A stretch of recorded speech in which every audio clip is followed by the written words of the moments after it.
இந்த புத்தகத்தை நம்ம தொடர்ந்து பார்க்குறோம். சாலமோன் தனது வயதான காலத்தில் எல்லா நம்பிக்கையும் அற்றுப்போன நிலையில் இந்த புத்தகத்தை அவர் எழுதுகிறார். கடவுளற்று மனுஷன் இந்த உலகத்தில் வாழ்ந்தான்னு சொன்னான். கடவுள் இல்லாமல் மனுஷன் இந்த உலகத்தில் மகிழ்ச்சி சமாதானத்தையும் தேடினான்னு சொன்னான். அவனுடைய நிலை என்ன அப்படின்றதான் இந்த 8 அதிகாரத்தில் பார்த்து வருகிறோம். கடவுள் இல்லாத உழைப்பு, கடவுள் இல்லாத ஐஸ்வர்யம், கடவுள் இல்லாத மேன்மை, கடவுள் இல்லாத ஞானம், இதெல்லாம் எங்கே கொண்டு போய் முடியுன்றதை சாலமோன் தனது அனுபவத்தில் சொல்கிறார். இந்த உலகத்தில் மகிழ்ச்சியை தேடி சாலமோன் பல வழிகள் அலைந்து திரிந்து கடைசியில் எல்லாம் வெறுமையோடு இருக்கிறத நம்ம பார்க்குறோம். இந்த 9ஆம் அதிகாரம் ரொம்ப சிறப்பாக கடவுளுடைய செயல்பாடுகளுடைய அவசியத்தை அது சொல்லுது. கடவுள் இந்த உலகத்தில் ஏன் இக்கட்டுகளையும் துன்பங்களையும் அனுபவிக்கிறார், கடவுள் இந்த உலகத்திலேயே துன்மார்க்கனை வாழ விடுகிறார், இப்படி பல கேள்விகளை குறித்து அவர் பேசுகிறார். அதான் 1ஆம் வசனத்தில் இதை எல்லாவற்றையும் நான் என் மனதிலே வகையறுக்கும்படி சிந்தித்தேன். அப்படின்னா எதை எல்லாத்தையும்? 8ஆம் அதிகாரத்தினுடைய கடைசி வசனத்தை நம்ம பார்க்குறோம். தேவன் செய்யும் சகல கிரியைகளையும் நான் கவனித்து பார்த்து சூரியனுக்கு கீழே செய்யப்படும் கிரியைகளை மனுஷன் கண்டுபிடிக்கக்கூடாது என்று கண்டேன். அதை அறியும்படி மனுஷன் பிரயாசப்பட்டாலும் அறிய மாட்டான், அதை அறியலாம் என்ற ஞானி எண்ணினாலும் அவன் அதை அறிந்து கொள்ள மாட்டான். இதுக்கப்புறம் தான் அவர் சொல்கிறாரு, இதை எல்லாற்றையும் நான் பார்க்குறேன். கடவுள் எப்படி இந்த பூமியில் செயல்படுகிறார், கடவுள் எப்படி இந்த பூமியில் அரசாட்சியாக இருக்கிறார்ன்றதை நான் புரிந்து கொள்ள முடியலன்னு சாலமோன் நீங்கள் சொல்கிறார். இப்போ அதை தான் அவர் நான் சிந்திச்சு பார்த்துட்டு அவர் சொல்கிறாரு, இது எல்லாத்தையும் நான் சிந்திச்சு பார்த்தேன்.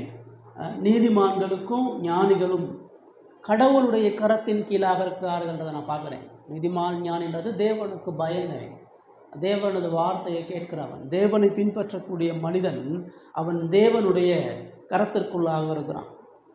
இப்போ கடவுளுடைய ஆளுகையை ஆராய்ந்து பார்த்து அதை புரிந்து கொள்ளாதபடி சாலமோன் இங்கே தள்ளாடுகிறத நம்ம பார்க்குறோம்.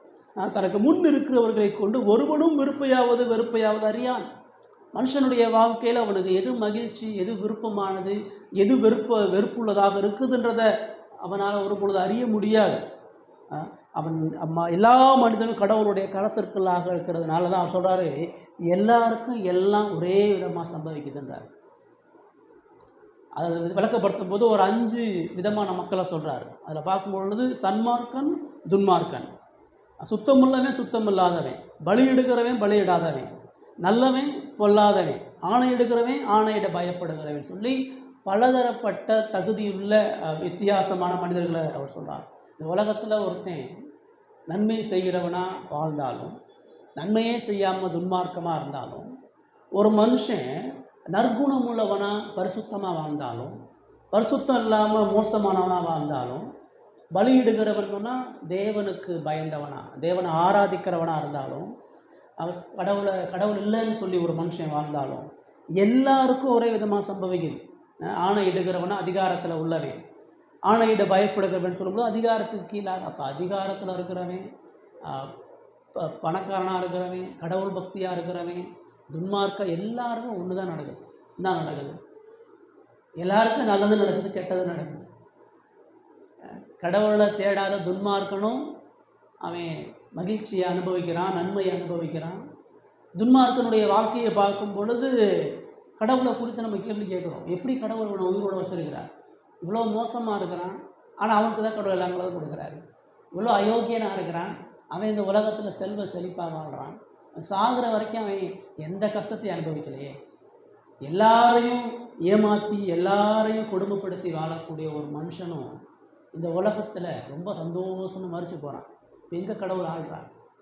மறுபுறம் உண்மையாக வாழக்கூடிய மனுஷன், கடவுளை தேடுறவன், பரிசுத்தமாக வாழ்கிறவன், அவனை கடவுள் சோதிக்கிறாரு.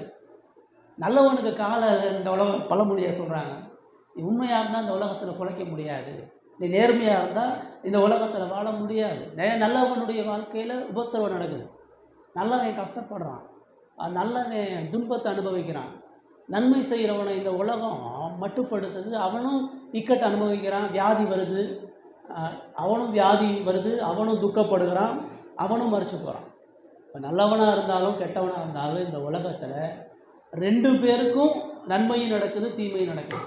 2 பேரும் இந்த உலகத்தில் மரணத்தை தழுவுறான், 2 பேரும் இந்த உலகத்தில் ஜீவித்து போகிறான். இப்போ எல்லாருக்கும் ஒரே விதமாக சம்பவிக்கிறதுனால கடவுளுடைய ஆளுகை என்பது இந்த உலகத்தில் எந்த மனிதனும் புரிந்து கொள்கிறது இல்லை. துன்மார்க்கனுக்கும் நன்மதி கெட்டது வருது, நீதிமானுக்கும் துன்பங்கள் இக்கட்டுகள்லாம் வருது. அதனால தான் மனுஷன் பாவம் செய்ய துணிகரமாக இருக்கான்னு அவர் சொல்கிறார். 3ஆம் வசனத்தில் அவர் சொல்லும்போது தான் சொல்கிறாரு, எல்லாருக்கும் ஒரே விதமாய் சம்பவிக்கிறது, சூரியனுக்கு கீழே நடக்கிறது எல்லாவற்றிலும் ரொம்ப தீங்கு. இப்படி எந்த மாற்றமும் இல்லாமல் 2 பேருக்கும் ஒரே விதமாக சம்பவித்தது இருந்ததுன்னு சொன்னால் அது ரொம்ப ஆபத்தானது. எப்படிப்பட்ட தீங்கா, மனுபுத்தருடைய இருதயம் தீமையினால் நிறைஞ்சிருக்குது. அவர் உயிரோடு இருக்கும்னாலும் அவர்கள் இருதயம் பைத்தியம் கொண்டிருந்து, என்ன பைத்தியம் கொண்டிருந்து இந்த பிரச்சனைக்கான தீர்வை கண்டுபிடிக்க முடியாமல். ஏன் கடவுள் இப்படி செய்கிறார், கடவுள் ஏன் இப்படி ஆட்சி செய்கிறார், கடவுள் இப்படி செயல்படுறான்றத பதிலை மனுஷன் கண்டு கொடுக்க முடியாமல் வாழ்க்கையினுடைய அர்த்தத்தை மனுஷன் தேடி தேடி அவன் வெறுமையாகி அவன் பைத்தியம் பிடிச்சி அவன் இறுதியாக செத்து போயிடறான். பதிலே இல்லாமல் அவன் செத்து போயிடறான் அப்படின்றார். நான் திரும்ப 4:5 வசனத்தை வாசிங்க. 4:5 வசனம். உயிரோடு இருக்கிற அனைவரிடத்திலும் நாம் நம்பிக்கையுண்டு. செத்த சிங்கத்தை பார்க்கிறோம், உயிருள்ள நாய் வாசி. உயிரோடு இருக்கிறவர்கள் தங்கள் நடிப்பதை அறிவார்களோ? அறிந்தவர்கள் ஒன்றும் அறியார்கள். இனி அவர்களுக்கு ஒரு பலனும் இல்லை. அவர்கள் பேர் முதலாய் மறைக்கப்பட்டிருக்கிறது. இதற்கு நீங்களா இருக்கிறவன் யார்? இதை அனுபவிக்காம போறவன் யார்? இந்த உலகத்தில் கஷ்டமும் படாமல் நன்மையும் பெறாமல் எந்த மனுஷன் இருக்கிறான்? எல்லா மனுஷனும் கடவுளுடைய இந்த ஆளுகையை குறித்து அறிவில் இல்லாமல் புரிதல் இல்லாமல் எல்லா மனிதனும் துக்கத்தோட சஞ்சலத்தோட பதில் இல்லாமல் அவன் மறுச்சு போகிறான்.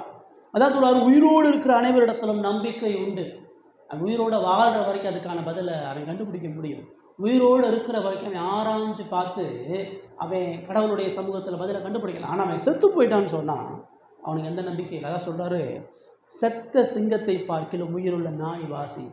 ஒரு சிங்கம் காட்டுக்கே ராஜாவானாலும் எவ்வளோ பலமுள்ள மிருகமானாலும் உயிர் இருக்கிற வரைக்கும் அது மரியாதை. உயிர் இல்லாத எல்லாம் செத்து போனது. சிங்கம் செத்தே போனாலும் அது பணம் தான். நாய் அற்பமாக எண்ணப்பட்ட ஜந்துவாக இருந்தாலும் புறக்கணிக்கப்பட்ட ஒரு மிருகமாக இருந்தாலும் அது உயிரோடு இருக்கிற வரைக்கும் அது செயல்படும், அது வேலை செய்யும், அது பயணிக்கும். அதான் அவர் சொல்கிறாரு, உயிரோடு இருக்கிறவர்கள் தாங்கள் மரிப்பதை அறிவார்கள், மரித்தவர்கள் ஒன்றும் அறியார்கள். இனி அவர்களுக்கு ஒரு பலனும் இல்லை. திரும்ப 6 சொல்லும்போது சொல்கிறாரு, அவர்கள் சிநேகம், அவர்கள் பகை, அவர்கள் பொறாமை எல்லாம் ஒளிந்து போகும். சூரியனுக்கு செய்யப்படும் எல்லாவற்றிலும் அவர்களுக்கு இனி என்றைக்கும் பங்கல்ல. அதாவது சாகிறதுக்குள்ள மரணத்துக்குள்ள மனுஷன் தான் வாழ்க்கைக்கான பதிலை கண்டுபிடிக்கணும். மரணத்துக்குள்ளாக மனுஷன் கடவுள் என்ன செய்து கொண்டிருக்கிறார், கடவுள் ஏன் இப்படி ஆளுகை செய்கிறார், கடவுள் ஏன் வாழ்க்கையில் என்ன செய்து கொண்டிருக்கான்ற பதில் அவன் கண்டுபிடிக்கலன்னு சொன்னால் செத்ததுக்கு அப்புறம் அவனுக்கு எந்த நம்பிக்கையும், மரணத்துக்கு அப்புறம் அவனால் எதையும் செய்ய முடியாது, எந்த பலனும் அவனுக்கு இல்லை. மரணத்துக்கு முன்னாடி அவன் இந்த உலகத்தில் தேவனது ஆளுகையை குறித்தும் தேவனது செயல்களை குறித்தும் அவன் கட்டாயம் அறிந்து கொள்ள வேண்டும் என்கிறார். எப்படி இதை புரிந்து கொள்கிறது? தேவன் ஏன் இந்த 2 விதமான செயல்களையும் மனிதனுடைய வாழ்க்கையில் அவர் செயல்படுத்துகிறார்? துன்மார்க்கனுக்கு ஏன் நல்லது நடக்குது, நீதிமானுக்கு ஏன் துன்பம் நடக்குது? இந்த உலகத்திலேயே கடவுள் துன்மார்க்கனையும் நீதிமானையும் ஒரே விதமாக பார்க்குறார். கடவுளையும் ஒரே விதமாக செயல்படுகிறார். கடவுளையும் ஒவ்வொரு மனிதனிடத்துலையும் பாரபட்சமாக தேவன் செய்கிறார். நல்லது செஞ்சவனுக்கு தீமையும் துன்பம் செய்தவனுக்கு நன்மையும் ஏன் நடக்குது? நிறையா நம்மளும் வாழ்க்கையில் கேள்வி கேட்கலாம். எல்லா மனுஷன் இந்த கேள்வி கேட்கலாம். மனுஷன் பிரச்சனை வரும் பொழுது, இக்கட்டுகள் வரும் பொழுது ஏன் கடவுள் எனக்கு செய்கிறாருன்னு கேட்கலாம். மனிதன் சஞ்சலப்படும் பொழுது நான் என்ன தப்பு செஞ்சேன், நான் யாருக்கு என்ன துரோகம் பண்ணேன், என்னை ஏன் கடவுளுக்கு வச்சுருக்கிறாரு? ஆனால் அவன் நல்ல வாழ்க்கை சுகமாக இருக்கும் பொழுது கடவுள் ஏன் நல்லது கொடுக்குறாருன்னு கேட்க மாட்டான். கடவுள் ஏன் என்னை நல்லவனாக வச்சுருக்காருன்னு அவன் கேட்க மாட்டான். நான் ரொம்ப மோசமாக வாழ்கிறேன், இந்த நன்மைகளை ஏன் கடவுள் கொடுக்குறாருன்னு அவன் கேட்க மாட்டான். ஆனால் குறை இருக்கும் பொழுது, வியாதி இருக்கும் பொழுது, பலவீனம் வரும் பொழுது இதை ஏன் கடவுள் செய்கிறார்? இப்போ சாலமோனுக்கு அதுக்கான பதில் தெரியலை. சாலமோன் சொல்ல, நான் எல்லாத்தையும் ஆராய்ஞ்சு பார்க்குறேன், அந்த உலகத்தினுடைய ஞானத்தெல்லாம் பயன்படுத்தி பார்க்குறேன், எல்லா மனிதனிடத்துலையும் தேவன் செயல்படக்கூடிய இந்த செயல்கள் என்பது புரியாத புதிராக இருக்கிறது என்பதற்காக. ஆனால் பைபிள் சுவிசேஷம் நமக்கு அதுக்கான பதிலை சொல்லும். இயேசுவை நோக்கி பார்த்தா தான் பதில் கிடைக்கும். இயேசு தான் எல்லா கேள்விகளுக்கும் பதில். இப்போ சாலமோனால் கண்டுபிடிக்காத பதிலை இயேசு கிறிஸ்து நமக்கு சொல்கிறார். இயேசு நீதிமானாக வாழ்ந்தார், ஆனால் அவர் நிராகரிக்கப்பட்டார். இயேசு பரிசுத்தமாக வாழ்ந்தார், அவர் குற்றம் சாட்டப்பட்டார். இயேசு நன்மை செய்து வாழ்ந்தார், அவர் எல்லாராலும் பயிர்க்கப்பட்டு ஒடுக்கப்பட்டார். இயேசுவினுடைய வாழ்க்கையில் வாழ்ந்த, அவர் காலத்தில் வாழ்ந்த துன்மார்க்கமான பரிசேயர்களும் வேதபாரர்களும் ஜனங்களால் மதிக்கப்பட்டாங்க, ஜனங்களால் புகழப்பட்டாங்க, ஜனங்களாக மேன்மையாக எண்ணப்பட்டாங்க. ஏன்? ஒரே ஒரு விஷயம்தான், பாவியான மனிதன் அவன் தேவனிடத்தில் மீட்புக்காக வரணும். பாவியான ஒவ்வொரு மனிதனும் அவன் இயேசுவை அறியணும். பாவியான ஒவ்வொரு மனிதனும் தேவ சமூகத்தில் மனம் திரும்பி மீட்புக்காக கெஞ்சணும். இதனால அவர் அனுமதிக்கிறார். துன்மார்க்கனுடைய வாழ்க்கையில் தேவன் நன்மையை கொடுக்கும் பொழுது அவன் கேட்கணும், ஏன் இந்த நன்மையை கடவுள் எனக்கு கொடுக்குறார்? நான் மோசமாக வாழ்ந்து கொண்டு இருக்கும் பொழுது கடவுளை இந்த ஆசீர்வாதத்தை கொடுக்குறார். நான் கடவுளை நம்பாமல் கடவுளுக்கு எதிராக வாழ்ந்து கொண்டு இருக்கும் பொழுது எனக்கு ஏன் தேவன் நன்மையை கொடுக்குறாருன்னு சொன்னால், அந்த நன்மைக்கான காரணம் கிறிஸ்து. ஒவ்வொரு பாவியான மனிதனும் இந்த உலகத்தில் கடவுளுடைய நன்மையை பெறுவதற்கு இயேசு காரணமாக இருக்கிறார். அவன் இயேசு விசுவாசிக்கிறானோ இல்லையோ, இந்த உலகத்தை பாவத்துக்கான தண்டனையை கடவுள் கொடுக்காமல் இருக்கிறதற்கு, துன்மார்க்கன கடவுள் ஏன் சங்கரிக்காமல் இருக்கிறான்னு சொன்னால், இயேசு இந்த உலகத்தை நியாயம் தீர்க்கும்படியா, இயேசுவினால் அந்த மனிதன் மனம் திரும்பும்படியா தேவன் அதை செய்கிறார். அப்போ நீதிமானுக்கு ஏன் துன்பம்? கடவுளை கும்புறவனுக்கு ஏன் சஞ்சலம்? கடவுளை தேடுறவனுக்கு ஏன் பாடு? கடவுளை தேடுறவனுக்கு ஏன் உபத்திரவம்? கடவுளை தேடுறவனுக்கு ஏன் எல்லா பரியாசங்களும் ஏற்படுகிறது? அதுக்கு ஒரே பதில் தான், அவன் கிறிஸ்துவினுடைய பாடுகளையும் கிறிஸ்துவ அவன் அறிகிற அறிவில் வளருவதற்காக அவர் சரி. ஆபிரகாமுக்கு தேவன் சோதனைகளை கொடுத்தார், யோபுக்கு தேவன் சோதனைகளை கொடுத்தார், யோசேப்புக்கு தேவன் சோதனைகளை கொடுத்தார். அவங்களாம் மோசமாக வாழ்ந்தனால இல்லை, அவங்களாம் நன்மையாக வாழ்ந்து தேவனுக்கு பயந்து வாழ்ந்த பொழுதும் அவர்களுடைய வாழ்க்கையில் இக்கட்டுகளையும் துன்பங்களையும் சிறைய அனுபவங்களையும் பலவீனங்களையும் வியாதிகளையும் மரணத்தையும் கடவுள் கொடுத்தார். அவர்கள் இயேசு கிறிஸ்துவை அறிகிற அறிவில் வளர்ந்து இயேசுவினுடைய சாயல் அவர்கள் பெற்றுக்கொள்ளும்படியாக தேவன் செய்கிறார். கடவுளை விசுவாசிக்கிறவனுக்கு வரக்கூடிய பாடுகள் என்பது அவனை இயேசுவை போல உருவாக்குவதற்காக. கடவுளை தேடக்கூடிய மனிதனுக்கு வரக்கூடிய பிரச்சனைக்கான காரணம் என்பது அவன் இயேசுவை போல அன்பையும் மன்னிப்பையும் சமாதானத்தையும் இந்த உலகத்தில் அவன் காட்டும்படியாக தேவன் அதை செய்து கொண்டிருக்கிறான். தேவன் நீதிமான புடமிட்டு அவனை சுத்த வெள்ளியை போல பிரசுத்தப்படுத்துகிறான். அதுதான் அதுக்கு பதில். அவர் துன்மார்க்கனுக்கு அவர் நன்மைகளை வழங்கும் பொழுது அவன் அந்த நன்மைக்கு அபாத்திரமாக போன பொழுதும் அவன் தேவனது அன்பை மேன்மையாக உணரும். தேவ சமூகத்தில் அவன் தனது மோசமான பாவ நிலையை உணர்ந்து அவன் மெய்யான இரட்சகராகிய இயேசுவை அறிந்து கொள்வதற்காக தேவன் நடப்பிக்கிறார். சாலமோனுக்கு கிடைக்காத பதில் உங்களுக்கு எனக்கு கிடைச்சிருக்கு. நீங்கள் இயேசுவை பார்த்தீங்கன்னா அந்த கேள்விகளுக்கான ஒரே ஒரு பதில் எல்லாருக்கும் ஒரே மாதிரி சம்பவிக்கும். சாலமோனுக்கு தெரியலை, எல்லாருக்கும் ஒரே விதமாக சம்பவிப்பது கிடையாது. இந்த உலகத்தில் வேணால் துன்மார்க்கன் மகிழ்ச்சியாக இருக்கலாம், இந்த உலகத்தில் வேணால் துன்மார்க்கன் சந்தோஷமாக இருக்கலாம், இந்த உலகத்தை வேணால் நீதிமான் பாடுபடலாம். நித்தியத்துக்கு அது கிடையாது. அவன் மரணத்தை தழுவிட்டான்னு சொன்னால் தேவன் துன்மார்க்கனுடைய பாவத்தை நியாயம் விசாரிக்கிறவராக இருக்கிறார். தேவன் பட்சபாதம் அல்லாதவராக ஒவ்வொரு மனிதனுடைய பாவத்துக்கான நீதியான தண்டனை வழங்குகிறார். துன்மார்க்கன் நீடித்து வாழ்ந்தாலும் பாவி பொல்லாப்பு செய்து 100 தரம் நீடித்து வாழ்ந்தால் அதனால் என்ன லாபம்? அதான் 7ஆம் அதிகாரத்தில் அவர் கேட்டார். இப்போ இங்கே தான் நம்ம திரும்ப பார்க்குறோம், துன்மார்க்கன் இந்த உலகத்தில் சந்தோஷமாக இருக்கலாம், ஆனால் தேவன் நித்தியத்தில் அவனுக்கு நீதியான தண்டனைகளை வழங்குறவராக இருக்கிறார். அதே தான் நீதிமான் இந்த உலகத்தில் பாடுகளை அனுபவிக்கலாம், இந்த உலகத்தில் அவமானத்தை அவன் அனுபவிக்கலாம், ஆனால் நித்தியத்தில் அவனுக்கு மகிழ்ச்சி சமாதானம் உண்டு.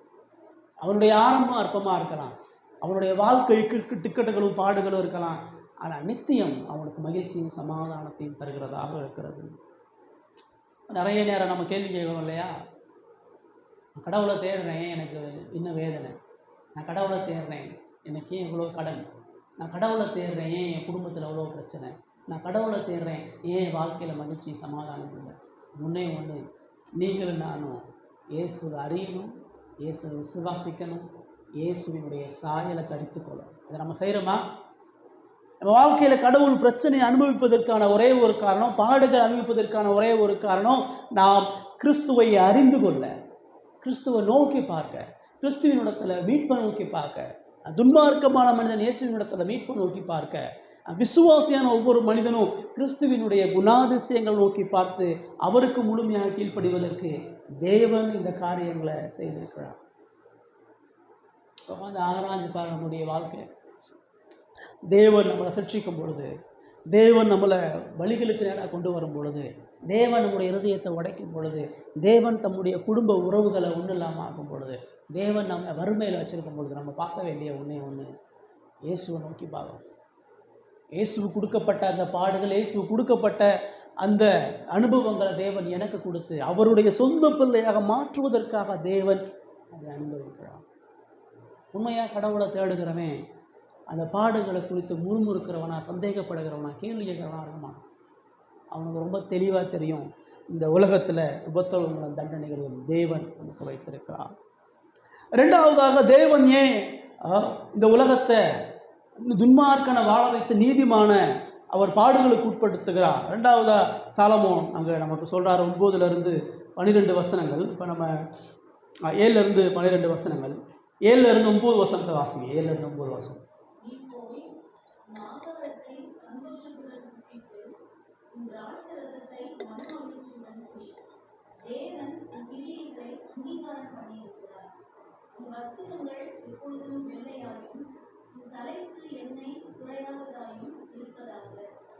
சூரியனுக்கு கீழே தேவன் உனக்கு நியமித்திருக்கிற மாயையான நாட்களெல்லாம் நீ நேசிக்கிற மனைவியோடே நிலையில்லாத இந்த ஜீவ வாழ்வை அனுபவி. இந்த ஜீவனுக்குரிய வாழ்விலும் நீ சூரியனுக்கு கீழே படுகிற பிரயாசத்திலும் பங்கு இல்லை. சொல்ற எல்லாருக்கும் ஒரே விதமாக சம்பவிக்கிறது. மரணத்திற்குள்ளாக மனுஷன் அதற்கான பதிலை கண்டுபிடிக்கணும்.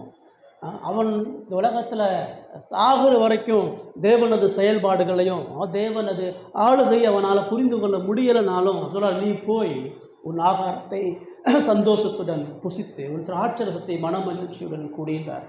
இப்போ 7-9 வசனத்தை பார்க்கும் பொழுது, கடவுளுடைய செயல்களை இந்த உலகத்தில் நம்மளால் புரிந்து கொள்ள முடியலைனாலும் கடவுளுடைய நன்மைகளில் மகிழ்ந்து கடவுளுடைய திட்டங்களுக்கு ஒன்று அர்ப்பணின்றார்.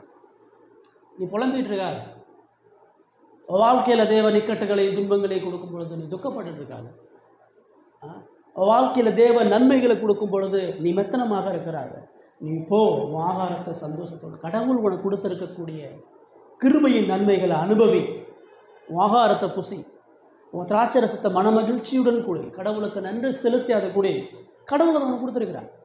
இந்த உலகத்தினுடைய ஒவ்வொரு நன்மையும் கடவுளுடைய கரத்துலேருந்து உனக்கு வருது. கடவுளுடைய கரத்துலேருந்து வர்றதுனால அதை நன்றியுணர்வோடு நீ அனுபவி. கடவுள் கொடுத்துருக்கிற எதுவும் உனக்கு தவறு, நியாயமாக கடவுள் உனக்கு கொடுத்துருக்கக்கூடிய எல்லா நன்மைகளிலும் மன மகிழ்ச்சியாக நீ இரு அப்படின்றார்.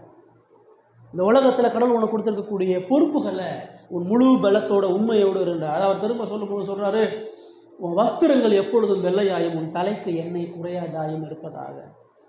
இப்போ இதை தான் பெந்தகோஸ்தேக்காரங்க தப்பாக புரிஞ்சுக்கிட்டு வெள்ளை ட்ரெஸ்ஸு போகிறது பரிசுத்தம் நினைச்சிட்டு இருக்கிறான். உன் வஸ்திரங்கள் எப்பொழுதும் வெள்ளையாயும்னா எப்பயுமே ஒயிட் ட்ரெஸ்ஸு போட்டுருன்னு சொல்லலை, வெள்ளை ட்ரெஸ்ஸு போட்டுட்டு அதுதான் பரிசுத்தம்னு சொல்லலை. ஆண்டவர் எங்கேயுமே எல்லா நிறங்களையும் அவர் தான் உண்டு பண்ணியிருக்கிறார். வெள்ளை பரிசுத்தம், கருப்பு பாவம், மஞ்சள் மங்களகரமானது, சிகப்பு ரத்தம் அப்படின்லாம் பைபிள் எங்கேயுமே நமக்கு சொல்லலை. இப்போ இந்த இடத்துல அவர் வெள்ளைன்னு சொல்லக்கூட இது ஒரு மேன்மைக்குரிய ஒரு ராஜாவும் ஒரு ஆசாரியனும் ஒரு கனத்துக்குரியவர்கள் போடக்கூடிய ஒரு ஆடை.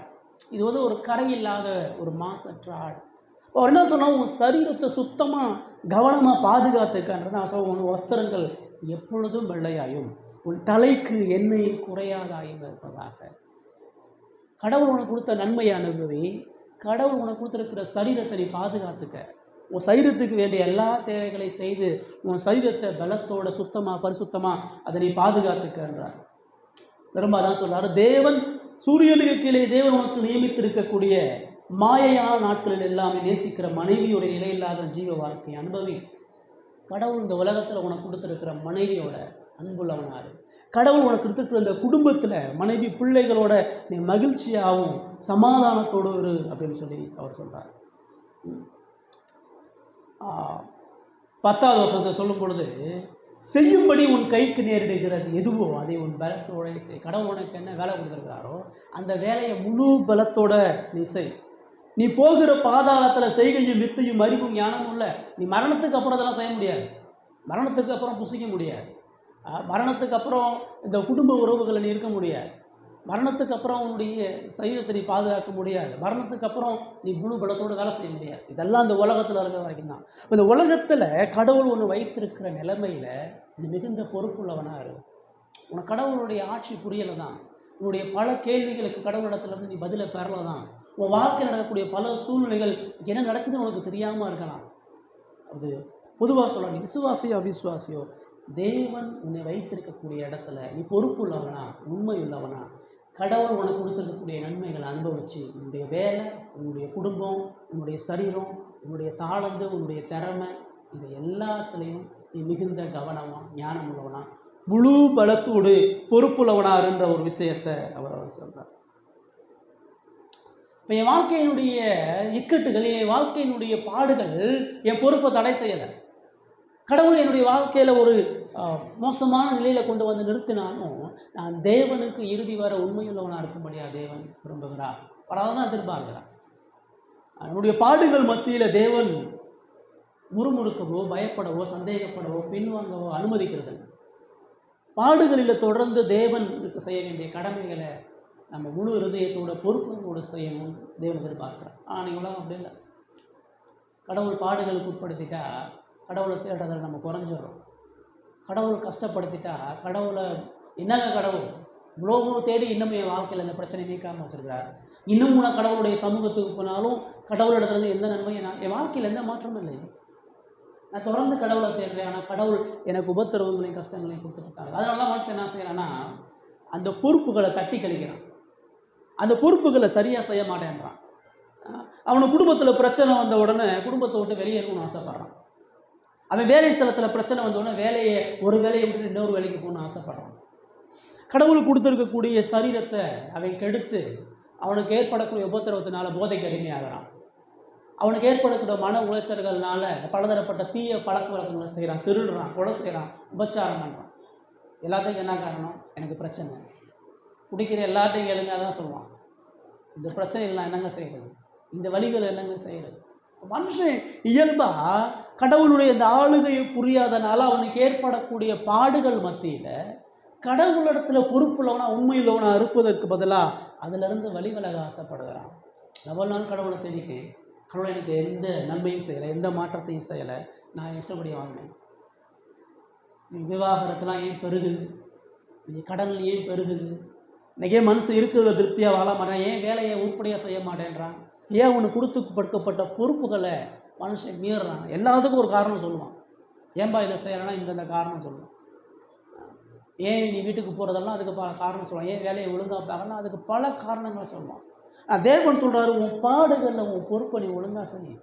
பாடுகளில் தேவன் உனக்கு கொடுத்துருக்கக்கூடிய நன்மைகளையும் தாழ்ந்துகளையும் திறமைகளையும் முழு பலத்தோட நீ பயன்படுத்து அப்படின்றார்.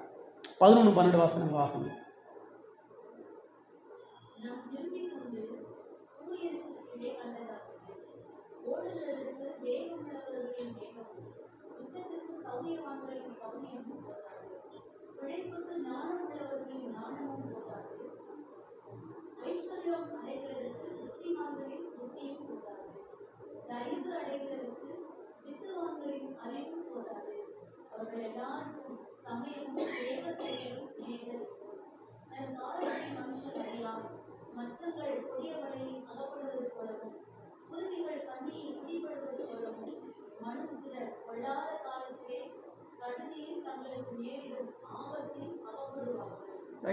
சொல்கிறாரு, கடவுளுடைய செயல்களும் காரியங்களும் உனக்கு புரியலனாலும் நீ கடவுளுக்கு உண்மை இல்லவனா, பொறுப்புள்ளவனா, உன் வேலையை செய் சொல்கிறாரு. நான் திரும்பி கொண்டு சூரியனுக்கு கீழே கண்டேன். எப்படி மனுஷன் செயல்படுறான், அவன் எப்படி அந்த பொறுப்பை செய்கிறான்னு பார்க்குறேன். சொல்கிறாரு, ஓடுகிறதற்கு வேகம் உள்ளவர்களின் வேகமும் யுத்தத்துக்கு சௌரியவான்களின் சௌரியமும் போதாது. மனுஷன் என்னதான் அவன் அந்த பொறுப்பை செய்யணும்னு ஆசைப்பட்டான், தேவனற்ற மனுஷன் அந்த பொறுப்புகளை சரியாக செய்ய முடியாதான். அவர் பின்னாடி சொல்கிறாரு, ஒருத்தன் எவ்வளவுதான் வேகமாக ஓடி துரிதமாக ஓடி இதெல்லாம் அடையணும் அவன் நினச்சாலும் அவனுடைய வேகத்தின் மூலம் அவன் அடைய முடியாது. யுத்தத்துக்கு சௌரியவான்களின் பலன், சண்டை போடுறதுக்கு எவ்வளோதான் ஒருத்தர் பயிற்சி பண்ணி தனது எவ்வளோதான் திட்டம் பண்ணி அந்த யுத்தத்துக்கான எல்லா ஆயுதங்களையும் தரித்து சண்டை போட போனாலும் அவனுக்கு வெற்றி வராது. நான் சொல்கிறாரு, பிழைப்புக்கு ஞானம் உள்ளவர்களின் ஞானமும் இந்த உலகத்தில் மனுஷன் பிழைக்கிறதுக்கு நல்லா வாழ்கிறதுக்கு அவன் இந்த உலகத்தில் பல ஞானத்தை பயன்படுத்துகிறான். இந்த தொழில் பண்ணால் இன்றைக்கி இந்த பிஸ்னஸ் தாங்க கையில் இருக்குது, இந்த வேலை பார்த்தா வருமானம் கூட, இப்படி நீங்கள் இந்த வேலையை செஞ்சீங்கன்னு சொன்னால் உங்களுடைய வசதி பெருகும். இப்போ இதெல்லாம் அவன் ஞானத்தை பயன்படுத்தி அந்த பிழைப்பை செய்யலாம். சொல்கிறாரு, உனக்கு எவ்வளவு ஞானத்துவா இருந்து நீ அந்த பிழைப்பில் அந்த வருமானத்தை பெறணும்னு நினச்சா அது போதாது, அது முடியாதுன்றார். ஐஸ்வர்யம் அடைவதற்கு புத்திமான்களின் புத்தியும் போதாது. சீக்கிரமாக பணக்காரனாகணும், அதான் அந்த உலகத்தோட லட்சியம். அதுக்கு அவன் என்னெல்லாம் பண்ணணுமோ அதை எல்லாத்தையும் செய்யறான்.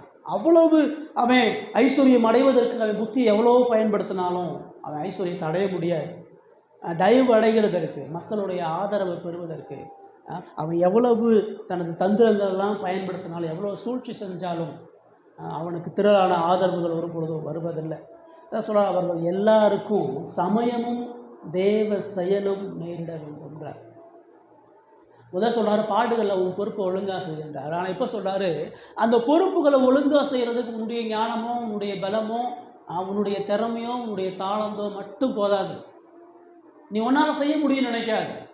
உன்னால் நீ கடவுளுக்கு நன்றி உள்ளவனா, உன்னால் உன்னுடைய குடும்பத்துக்கு உருப்படி உள்ளவனா, உன்னால் வேலையில் சரியாக இருக்கிறவனா செய்ய முடியும்னு நினைக்காத. உன்னுடைய ஞானம், உன்னுடைய பலன், உன்னுடைய அறிவு, உன்னுடைய புத்தி கூர்மை, உன்னுடைய தந்திரம், உன்னுடைய வேலை திறமை, இது எல்லாத்தையும் நீ எவ்வளோ முழுபலத்தோடு செஞ்சாலும் கடவுளுடைய சமயமும் கடவுளுடைய செயலும் உனக்கு முதல்ல நேரிடணும். உன்னுடைய உழைப்புக்கான பலனை கடவுள் கொடுக்கணும். உன்னுடைய ஞானத்தினால, புத்தினால, உழைப்பினால இதை எதையுமே நீ ஒருபொழுதும் அடைய முடியாதுன்றதை அவர்களுக்கு சொல்கிறார். நீ எவ்வளவோ பலத்தை பயன்படுத்தினாலும், எவ்வளவோ ஞானத்தை பயன்படுத்தினாலும், எவ்வளவோ புத்தியும் அறிவையும் பயன்படுத்தினாலும் உன்னுடைய பொறுப்புகளை சரியாக செய்யவும், உன்னுடைய பொறுப்புகளை நீ மகிழ்ச்சியாக இருப்பதற்கும் தேவனது தயவும் இரக்கமும் செயலும் உனக்கு அவசியம். ஆடுகளை நீ பொறுப்பு செய்யணும், ஆனால் அந்த பொறுப்பு உன் சுய பலத்தினால செய்ய பிரயாசப்படாது.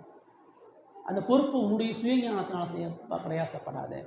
தேவனது செயல் உனக்கு தேவை, தேவனது கிருபை உனக்கு தேவை, தேவனது நேரம் உனக்கு தேவை. தேவன் உன்னோடு இல்லைன்னு சொன்னால் இந்த எந்த பொறுப்பையும் நீ ஒரு பொழுதும் செய்ய முடியாதுன்றாங்க. நம்ம மனுஷன் என்ன நினைக்கிறான்னா, அவன் அதிகமாக கடினமாக உழைக்கிறனால பிரச்சனையை போக்கிடலான்னு நினைக்கிறான். கடன் இருக்குது, அந்த கடனை போக்குறதுக்கு 8 மணி நேரம் வேலையே 10 மணி நேரம் வேலை செஞ்சால் 12 மணி நேரம் வேலை செஞ்சால் கடன் அடைக்கலாம்னு நினைக்கிறான். அவன் குடும்பத்தில் பிரச்சனை வரும் பொழுது அதற்கு வேறு வழிவகையில் கடவுளை விட்டு வேறு மனித முயற்சிகளை பண்ணி பிரச்சனையை சரி பண்ணலாம்னு நினைக்கிறான். கடவுளுக்கு கொடுத்து இருக்கிற எல்லா நன்மைகளும் கடவுளுக்கு நன்றி செலுத்துவதற்கு பதிலாக தன்னை அவன் முதன்மைப்படுத்துகிறவனாக இருக்கிறான். அவனுடைய ஞானமும் புத்தியின் மூலமாக அந்த பொறுப்புகளை சரியாக செய்யலாம்னு நினைக்கிறான். ஆனால் வேதம் அதை சொல்லுது, அது ஒரு பொழுதும் முடியாது. நீ என்ன முயற்சி பண்ணாலும் உன் பிரச்சனைக்கு தீர்வு கிடையாது. நீ என்ன பிரயாசப்பட்டாலும் உன் வாழ்க்கையினுடைய உபத்திரவங்களும் காயங்களும் வழிகளும் மாறாது. நீ என்ன பிரயாசப்பட்டாலும் உன் குடும்பத்தில் சமாதானத்தை நீ உண்டாக்க முடியாது. என்ன பிரயாசப்பட்டாலும் உன் பிரச்சனையை நீ தீர்க்க முடியாது. இது எல்லாத்துலேயும் முதல்ல தேவனுடைய காலமும் நேரமும் உனக்கு அவசியம். தேவன் உனக்கு கொடுக்க விரும்பணும். தேவன் இடைபடாமல் நீ உன்னுடைய பொறுப்புகளை ஒரு பொழுதும் செய்ய முடியாது அப்படின்னு சொல்லி வரங்க சொல்கிறார். 12வது வசனம்.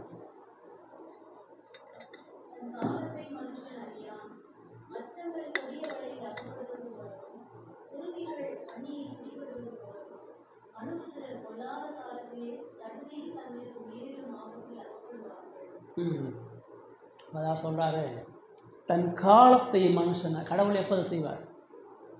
கடவுளுடைய செயலும் கடவுளுடைய நேரமும் என்னோட மனிதனால் புரிய முடியாது. மனிதன் தன்னுடைய சுய ஞானத்தினாலும் சுய பலத்தினாலையும் அதை அடையலாம் முற்படும் பொழுது அதான் சொல்கிறாரு, மச்சங்கள் கொடிய வலையில் அகப்படுவது போல். சமுத்திரத்தில் வலையை வீசும் பொழுது இந்த சமுத்திரத்தில் உள்ள அந்த கடல்வாழ் உயிரினங்கள் அந்த வலை விழுகிறது தெரியாது. அந்த சமுத்திரத்தில் அந்த மீன்கள் ஒரு கரையிலேருந்து மறுகரை வரைக்கும் அது இயல்பாக இஷ்டத்துக்கு விளையாண்டுட்டு இருக்கும். ஆனால் அந்த வலை சடுதியில் விழப்படும். அந்த வலையில் அந்த மீன் தன்னை எறியாமல் உள்ளே போகும். அந்த மீனுக்கு எப்போ தனது மரணம் அது ஜட்ஜ் பண்ண, அது எதிர்பாராத நேரத்தில் அந்த மீன் வலைகளில் மாட்டி அந்த வலையை போட்ட அந்த வலையை இழுக்கும் பொழுது அதனுடைய ஜீவன் பேசிட்டு போகுது. அதாவது சொல்கிறார், மச்சங்கள் வலைகள் அகப்படுறது போல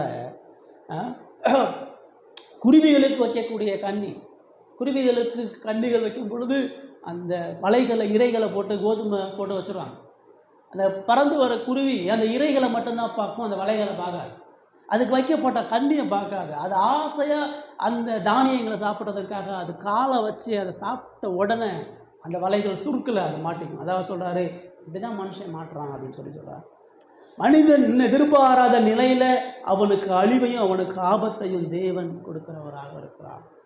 மனுஷன் இந்த உலகத்தில் வாழ்கிற வரைக்கும் துன்மார்க்கன் மகிழ்ச்சியாக சந்தோஷமாக இருக்கிறான். நம்ம நினச்சிட்டு இருக்கோம் துன்மார்க்கனுக்கு எந்த ஆபத்தும் இல்லை. நான் தேவன் எப்படி ஒரு மீன்கள் வலைகளை மாட்டுதோ, எப்படி குருவி அதனுடைய கண்ணியில் மாட்டுதோ, அதே போல் துன்மார்க்கன தேவன் கட்டாயம் அவனுடைய தண்டனைக்குள்ளாக பாவத்துக்கு எதுவான நீதியான தண்டனையில் அவனை கொண்டு வந்து அகப்படுத்துகிறார். அவனை நிச்சயம் அவன் சுய ஞானத்தையும் சுய பலத்தையும் பயன்படுத்தும் பொழுது அவனுக்கான அழிவு இருக்கிறதுன்றதை தேவன் அங்கு சொல்கிறார். உலகம் அப்படிதான் ஓடுது. உலகம் ஞானத்தை தேடி ஓடுது, உலகம் படிப்பை தேடி ஓடுது, உலகம் பணத்தை தேடி ஓடுது, உலகம் புதிய டெக்னிக்களை தேடி ஓடுது, புதிய வழிமுறைகளை தேடி ஓடுது. காலத்துக்கு ஏற்ற மாதிரி வேலையும் தொழிலையும் எல்லாத்தையும் மனுஷன் மாற்றினா மகிழ்ச்சி அடையலான்னு போகிறான். தேவன் சொன்னார், நீ எங்கே ஓடுனாலும் மீன் வலையில் மாட்டுற மாதிரி என்னுடைய கரத்தில் நீ மாட்டிதான் ஆகணும்.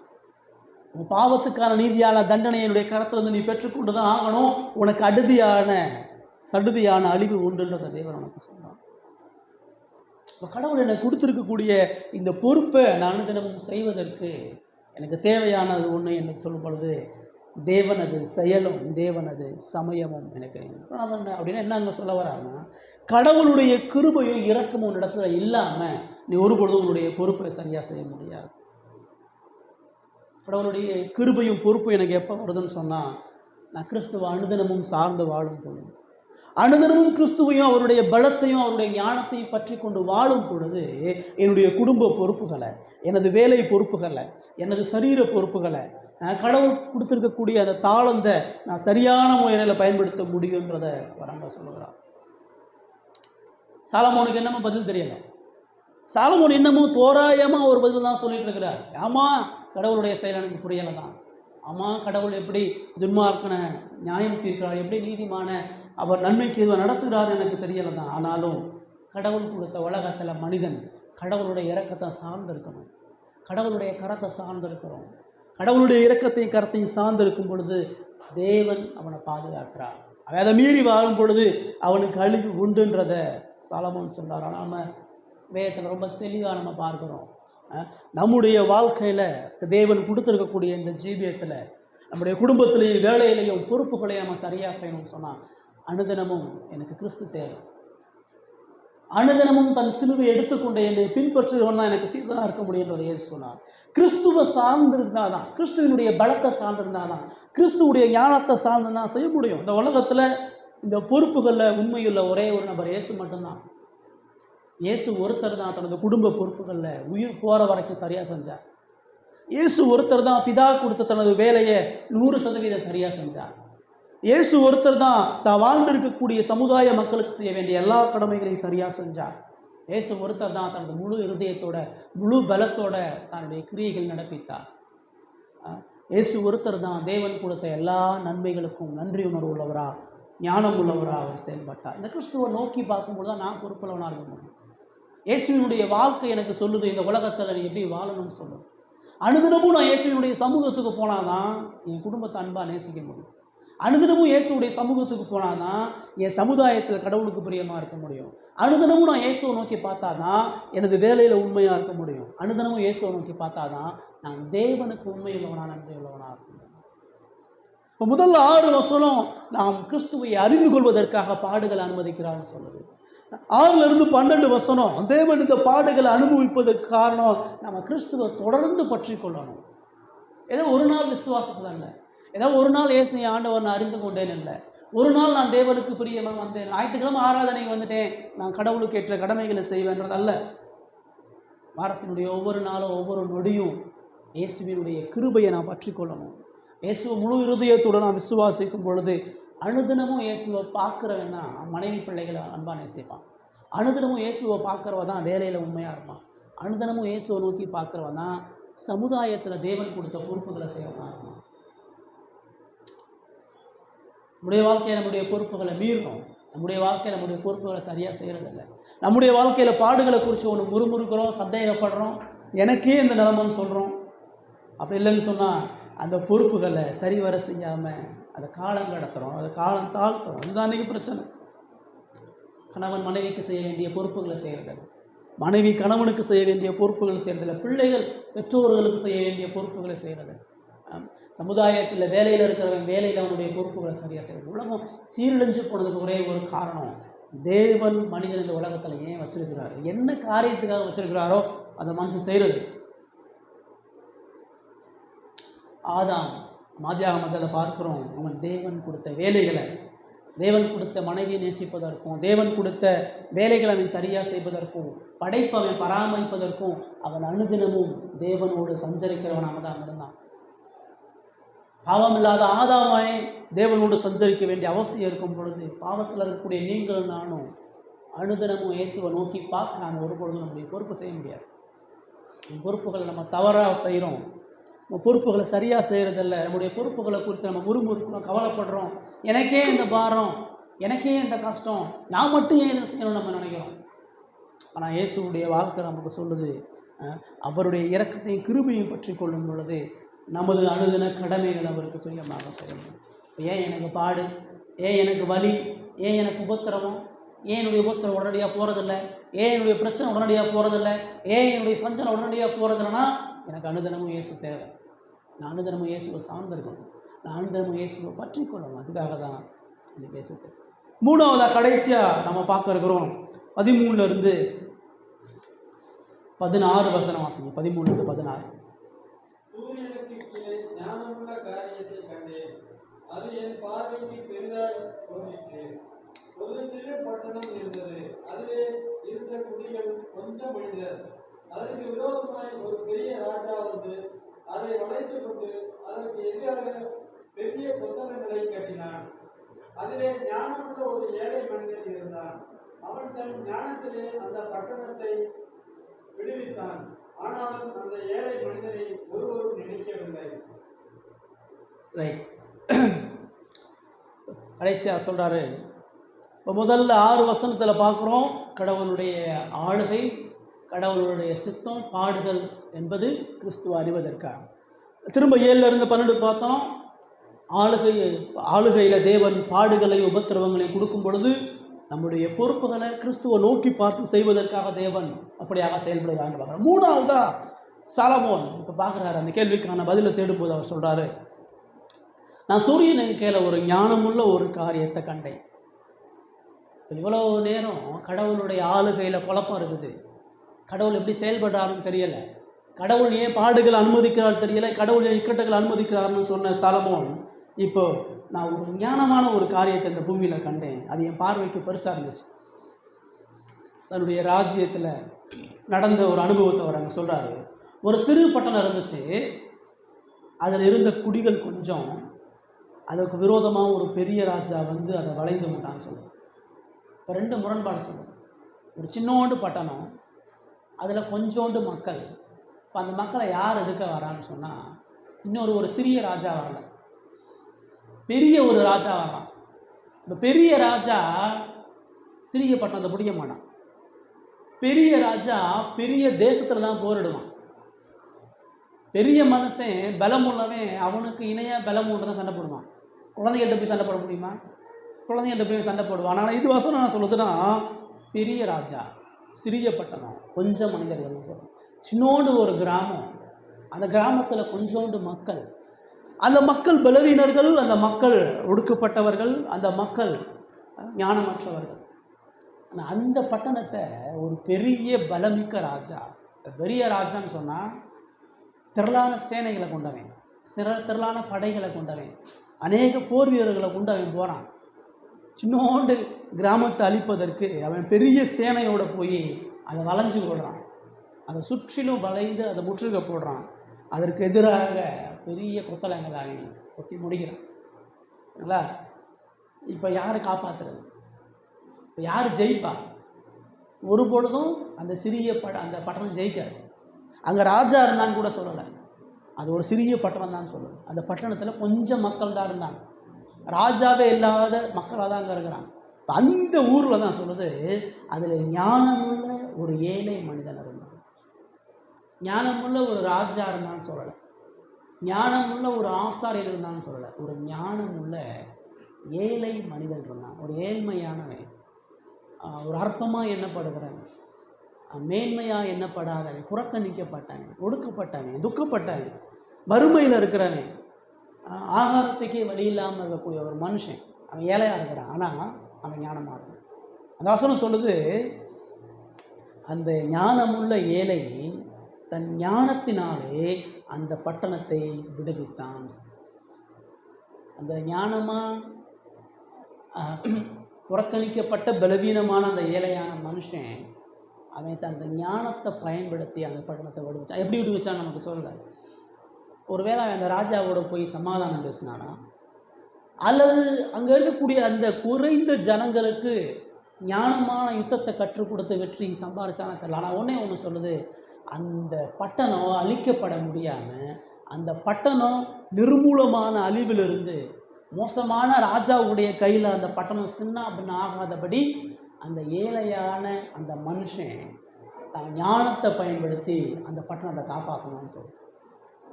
அவ்வளவு திரள் சேனையோடு அழிக்க வந்த அந்த ராஜா அந்த பட்டணத்தை அழிக்காமல் அவன் திரும்பி போயிட்டான். அந்த பட்டணத்தோடு போரிடாமல், அந்த பட்டணத்தை மேற்கொள்ள முடியாமல் அவன் போயிட்டான். அந்த ஏழை, அந்த ஞானம் உள்ளவன் அந்த பட்டணத்தை காப்பாற்றும்.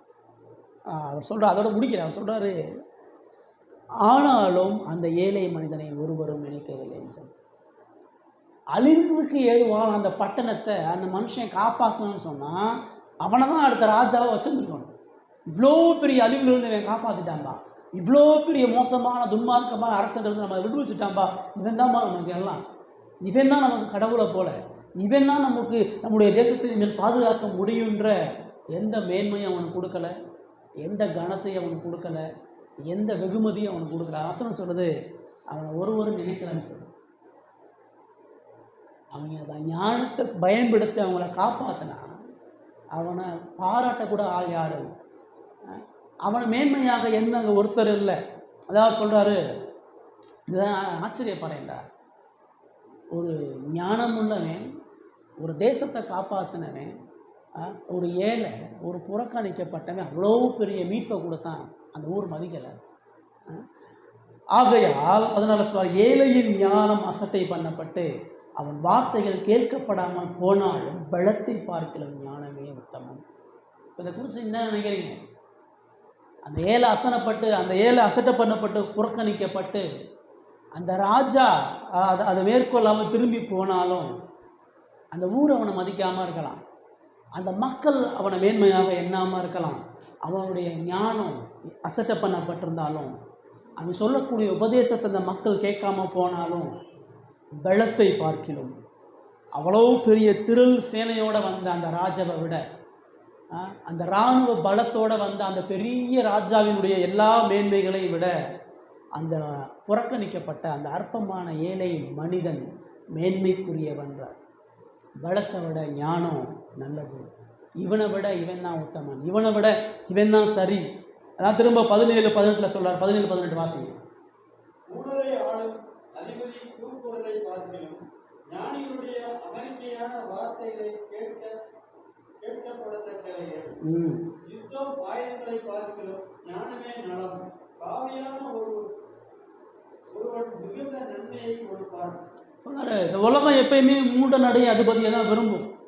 ஒரு மூடனான மனுஷன் இந்த உலகத்தை ஆளுகை செய்கிறது, மூடனுடைய அதிபதியினுடைய கூக்குரலை தான் அந்த உலகம் விரும்பும். திரள் கூட்டமான பிரதான ஆசாரியனுடைய கூக்குரல், அந்த சனகரிப்பு சங்கத்துடைய கூக்குரல் தான் மக்கள் விரும்பினான். மேன்மையுள்ள அந்த ஜனங்கள் எடுக்கக்கூடிய முடிவுகளுக்கு தான் மக்கள் சார்ந்திருந்தான். அவர்கள் நீதிக்கும் ஞானத்துக்கு ஒரு பொழுதும் அவர்கள் செவி கொடுக்கல. யுத்த ஆயுதங்களை பார்க்கிற ஞானமே நலம். அந்த ராஜ ஆயுதங்களோட வெற்றி கொள்ள வந்தான். ஆனால் அந்த ஏழையான மனிதன்ட்ட எந்த ஆயுதமும் இல்லை, எந்த புத்தியும் இல்லை. அவன் இயல்பா எளிமையா அவர்களை மேற்கொண்டான்னு சொல்லி பார்ப்போம். சாலமோன் இந்த 13-18 வசனங்கள் அவர் முக்கியமான ஒரு விஷயத்தை அவர்கள் சொல்றார். இந்த உலகத்தில் கடவுளுக்கு பயந்து வாழும் பொழுது உனக்கு பாடுகளும் கடவுளுக்கு பயந்து வாழும் பொழுது உனக்கு பரியாசங்களும், கடவுளுக்கு பிரியமாக வாழும் பொழுது இந்த உலகம் உன்னை அசட்டை தான் பண்ணும். கடவுளுக்கு பயந்து வாழும் பொழுது இந்த உலகத்தில் நீ மேன்மை அடைய முடியாது. நீ இந்த உலகத்துக்கு எவ்வளவு நல்லது பண்ணாலும், எவ்வளவு மேன்மைகளை சொன்னாலும், நீ புறந்தள்ளப்பட்டு, நீ அதீனமாக எண்ணப்பட்டு, பரியாசம் பண்ணப்பட்டு ஒதுக்கப்படுவ. ஆனாலும் தேவன் இந்த உலகத்தினுடைய ஞானத்தை பைத்தியமாக்கி, இந்த உலகத்தினுடைய பைத்தியத்தை ஏன் ஞானவான்களாக மாற்றுகிறார் என்கிற சுவிசேஷத்தை நம்ம பார்க்கணும். உலகம் மாம்ச பலத்தை பார்க்கும், உலகம் மாம்ச மகிமையை பார்க்கும். உலகம் அந்த ராஜா பெரியவன், அவன் படைபலத்தோடு இருக்கிறான், அவன் பரிவாரத்தோடு இருக்கிறான், அவன் மேன்மையாக இருக்கிறான்னு சொல்லி அவன் முன்னாடி நிறைய கூட்டம் போயிடுச்சு. அந்த அந்த அந்த காப்பாற்றின அந்த ஜனங்கள் கூட அந்த ஏழையை மதிக்கலை, அந்த ஞானியை மதிக்கலை. ஆனால் தேவனுடைய பார்வையில் அந்த ஞானமுள்ள ஏழை மிக பலமுள்ளவன். அந்த பலமுள்ள ராஜா மிக அருவருப்பான ஒரு நிலையில் இருக்கிறான்றதை வேதம் நமக்கு சொல்கிறது. இயேசு தான் புதிய ஏற்பாட்டில் ஒரு உவமையில் ரொம்ப அருமையாக சொன்னார். லாசர் ஐஸ்வர்யவானுடைய உலகமையில சொன்னார். உலகத்தில் மேன்மையாக இருந்த அந்த ஐஸ்வர்யவான் நரகத்துக்கு போனான். இந்த உலகத்தில் ஏழையாக இருந்து நாய்கள் பருக்கையில் விழுந்து போன அந்த லாசரு பரலோகத்தில் மேன்மையாக எண்ணப்பட்டான்னு சொல்லிப்பார்.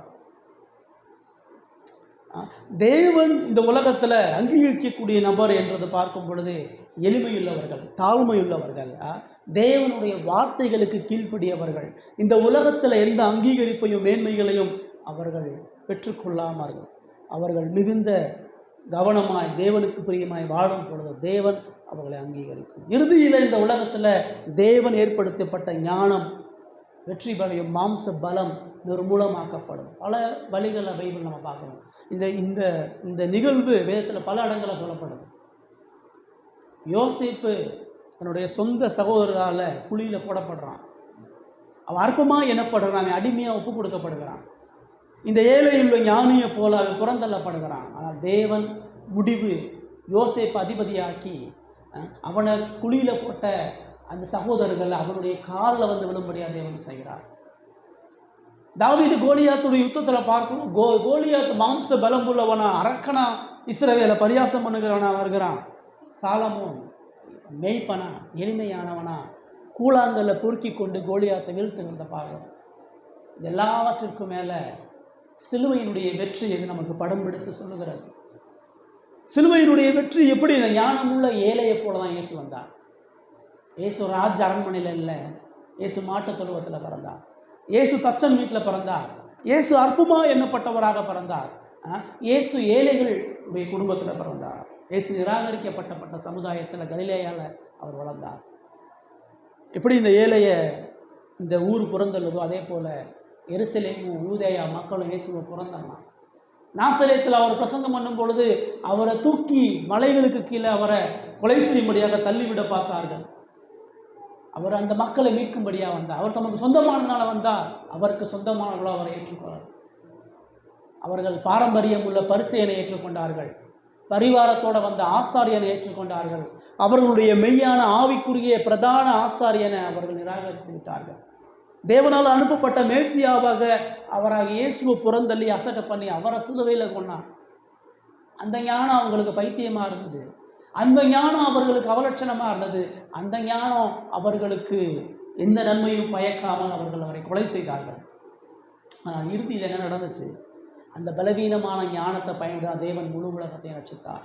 அந்த சபிக்கப்பட்ட சிலுவையில் அறையப்பட்ட இயேசு வச்சு தான் தேவன் முழு உலகத்தையும் தனது ராஜ்யத்துக்குள்ளாக கொண்டு வந்தார். 1 ரொம்ப தெளிவாக சொல்லுது. அவர் பலவீனம் உள்ள பைத்தியமாக தோன்றுகிற பிரசங்கத்தினால பாவியை ரட்சிக்க சித்தமாக வந்தார். இந்த உலகத்துக்கு எது பைத்தியம், இந்த உலகத்தில் எது அற்பம், இந்த உலகத்தில் எது அங்கீகரிக்கப்படாமல் இருக்கிறது, அவற்றை தேவன் பயன்படுத்தி இந்த முழு உலகத்தையும் ஆளுகை செய்கிறார். இந்த உலகம் கத்தி எடுத்து அதிகாரத்தை பயன்படுத்துது. இந்த உலகம் துப்பாக்கி எடுத்து அதிகாரத்தை பயன்படுத்துது. இந்த உலகம் அணு ஆயுதங்களை தயாரித்து தனது வல்லமையை பயன்படுத்துது. ஆனால் அது எல்லாம் தோற்று போகுது, அது எல்லாம் நிர்மூலமாகுது. ஆனால் இந்த உலகத்தில் சாபத்துக்குரிய சிலுவையில் மரித்து சாபத்துக்குரிய அற்பமான மரணத்தை சந்தித்து இந்த முழு உலகத்தையும் கிறிஸ்து அரசாட்சி செய்கிறவராக இருக்கிறார். சிலுவையில் அறையப்பட்ட கிறிஸ்து இந்த உலகத்தினுடைய மேன்மையும் கனமும் மகத்துவமும் எல்லா அதிகாரங்களையும் உரிந்து கொண்டவராக அவர் இருக்கிறான்றதை வேதம் நமக்கு சொல்கிறார். இப்போ சாலமோன் இறுதியாக தான் சொல்கிறாரு, என் வாழ்க்கையில் பாடு, ஏன் உன் வாழ்க்கையில் சஞ்சலம், ஏன் உன் வாழ்க்கையில் கடவுளுடைய ஆளுகைகளை குறித்து புரிய முடியலன்னு சொன்னால், தேவன் இந்த உலகத்தில் உனக்கு பாடுகளையும் துக்கங்களையும் அனுபவிக்கும் பொழுது கிறிஸ்துவினுடைய பாடுகளோடு நீ ஐக்கியப்படும்படியா, இயேசுவினுடைய பாடுகள் நம்மிடத்தில் வெளிப்படும்படியா, நாம் இயேசுவுக்கு உரியவர்கள் என்று அறிந்து கொள்ளும்படியாக தேவன் நமக்கு பாடுகளை கொடுக்குறான். இந்த உலகத்தில் சத்தியம் எப்பயுமே புறந்தள்ளப்படும். இந்த உலகத்தில் உண்மை எப்பயுமே திரள் கூட்டமாக அங்கீகரிக்கப்படாது. அதனால தான் இன்றைக்கி 4-5 பேரோட உட்காந்துருக்கு. இந்த உலகத்துக்கு ஏற்ற மாதிரி வார்த்தைகள் நம்ம பிரசங்கம் பண்ணியிருந்தோம்னா, இந்த உலகத்துக்கு ஏற்ற மாதிரி பல கவர்ச்சிகரமான விஷயங்களை ஆராதனை நம்ம செஞ்சுருந்தோம்னா இன்றைக்கி கூட்டம் வரும். நீங்கள் கூட்டம் போட எல்லாத்தையும் உட்காந்து பாருங்கள். இடுக்கில் இருக்கக்கூடிய பல சபைகள் உள்ள கூட்டத்துக்கான காரணம் என்ன? அங்கே உணர்ச்சி வசப்படக்கூடிய பாடல்கள் இருக்கிறது, அங்கே கைத்தட்டு ஆர்ப்பரிக்கக்கூடிய ஆர்ப்பரிப்பு இருக்கிறது, அங்கே மனித உணர்ச்சிகளுக்கு தீனி போடக்கூடிய எல்லா விஷயமும் இருக்குது. அதனால் அவன் போனான். மெய்யான சத்தியம் என்பது அது எளிமையானது. மெய்யான சத்தியம் என்பது அது தேவனை மகிமைப்படுத்தக்கூடியது. மெய்யான சத்தியம் என்பது மனித இருதயத்தினால் ஏற்றுக்கொள்ள முடியாது. இந்த உண்மையான சத்தியத்தை இயல்பா மனித இருதயமும் மனித எண்ணம் அது புறந்தள்ளும். உலகம் உங்களை பகைக்கும், உலகம் உங்களை நிராகரிக்குன்னு தான் சொன்னார். ஆனாலும் மாம்ச யுத்தத்தை காட்டிலும் ஆவிக்குரிய ஞானம் பிரதானமான தேவன் ஆவிக்குரிய ரீதியில் நித்திய விடுதலையை மீட்பையும் தருகிறவராக இருக்கு. அப்போ எனக்கு ஏன் பாடு, எனக்கு ஏன் துக்கம்? நம்மகிட்ட சத்தியம் இருக்குது, நமக்கு ஏன் பாடு? நம்ம உண்மையாக வாழ்கிறோம், நமக்கு ஏன் இக்கட்டுகள்னு சொன்னால், இயேசுவினுடைய சாயலை தரித்து கொண்டவர்களா, இயேசுவினுடைய பாடுகளுக்கு பங்காளிகளா, இயேசுவை போல அவரை போல துக்கப்பட்டு இந்த உலகத்தால் நிராக்கப்பட்டு நித்திய மகிமைக்குரியவர்களாக மாறும்படியாக தேவன் எனக்கு பாடுகளை துக்கங்களை அனுமதிக்கிறார். அதை புரிஞ்சுக்கணுமா? இதை புரிஞ்சாதான் தேவனுக்குள்ள மகிழ்ச்சியாக இருக்க முடியும். ஏன் எனக்கு பிரச்சனை, ஏன் எனக்கு உபத்திரவம் சொன்னால் ஒன்றே ஒன்று தான், நான் இயேசுவை அறியணும், இயேசுவை தொடர்ந்து பற்றி கொள்ளணும், இயேசுவை போல மாறணும், இயேசுடைய பாடுகளை அனுபவிக்கணும். இதுக்கு தான் எனக்கு இவ்வளோ பிரச்சனை, இதுக்கு தான் எனக்கு இவ்வளோ போராட்டம், இதுக்கு தான் எனக்கு இவ்வளோ சஞ்சலம், இதுக்கு தான் எனக்கு இவ்வளோ பரியாசம். இதில் நான் கேள்வி கேட்காம, இதில் நான் முறுமுறுக்காமல், இதில் நான் பரியாசம் பண்ணாமல், இதில் நான் சஞ்சலப்படாமல் தேவனது பரிபூர்ண சித்தம் என்னுடைய வாழ்க்கையை நிறைவேற்றுகிறார். நான் எங்கே இருந்தாலும், நான் உயர்ந்திருந்தாலும் தாழ்ந்திருந்தாலும், நான் சந்தோஷமாக இருந்தாலும் துக்கமாக இருந்தாலும், நான் வருத்தமாக இருந்தாலும் சஞ்சலமாக இருந்தாலும், ஒன்றே ஒன்று, கிறிஸ்து எனக்கு போதுமானவர். இந்த கிறிஸ்துவை அறிவதற்கு தான் இந்த உலகத்தில் பாடுகளையும் உபத்திரவங்களையும் தேவன் நம்முடைய வாழ்க்கையில் அனுமதிக்கிறார். ஒரு விசுவாசியாக நீங்களும் நானும் இதை புரிந்து கொள்ளும்படியாக அழைக்கப்படுவோம். கடவுள் அறியாத மனிதனுக்கு இது என்ன சொல்லுகிறது? கடவுள் அறியாத மனிதனுக்கு இது என்ன சொல்லுகிறதுன்னு சொன்னால், உனக்கு ரட்சகர் தேவை. இயேசு அறியாத வரைக்கும் வாழ்க்கை இக்கட்டுகள் துன்பங்களையும் இருக்கும். இயேசுவினிடத்தில் நீ மனம் திரும்பும் பொழுது, உன் பாவத்தை அறிக்கையிட்டு அவரை முழு இருதயத்தோடு அவருடைய சிலுவை மரணத்தை விசுவாசிக்கும் பொழுது உனக்கு மேன்மையான மகிழ்ச்சியும் சமாதானம் உண்டு கொண்டதை இந்த பகுதியில் நமக்கு சொல்ல முடியும். சாலமோனால் இன்னமும் பதில் கண்டுபிடிக்க முடியலை. சாலமோன் இன்னமும் தனது புலம்பல்களையும் தனது வருத்தங்களையும் சொல்கிறார். என்னன்னு எனக்கு தெரியலை, ஆனால் அந்த உலகத்தில் கடவுளை மட்டும் சார்ந்து இருக்கணும். ஆனால் நமக்கு தெளிவான ஒரு பதில் இருக்குது, நமக்கு தெளிவான வெளிச்சம் இருக்குது. சாலமோன் இயேசுவை பார்க்கல, சாலமோன் இயேசுடைய பாடுகளை பார்க்கல, சாலமோன் இயேசுடைய ஞானத்தை பார்க்கல, சாலமோன் இயேசுடைய மீட்பை பார்க்கல. ஆனால் நீங்கள் நானும் வெட்ட வெளிச்சமாகவே அதை நமக்கு அதை சொல்லிடுவோம். நமக்கு அதுக்கு பதில் தெரியும். நாம் எப்படிப்பட்ட நம்பிக்கையோடு இந்த உலகத்தில் வாழ்வது ஆராய்ஞ்சு பார்ப்போம். இக்கட்டுகள் மத்தியில் இயேசுவை அறிவோம், பாடுகள் மத்தியில் இயேசுவை பற்றி கொள்ளுவோம், பாடுகள் மத்தியில் இயேசுவினுடைய பாடுகளுக்கு பங்காளிகளாக இருப்போம். கர்த்தர் இந்த வார்த்தைகளை ஆசீர்வதிப்பாராக. பிரசங்கி 9வது அதிகாரம்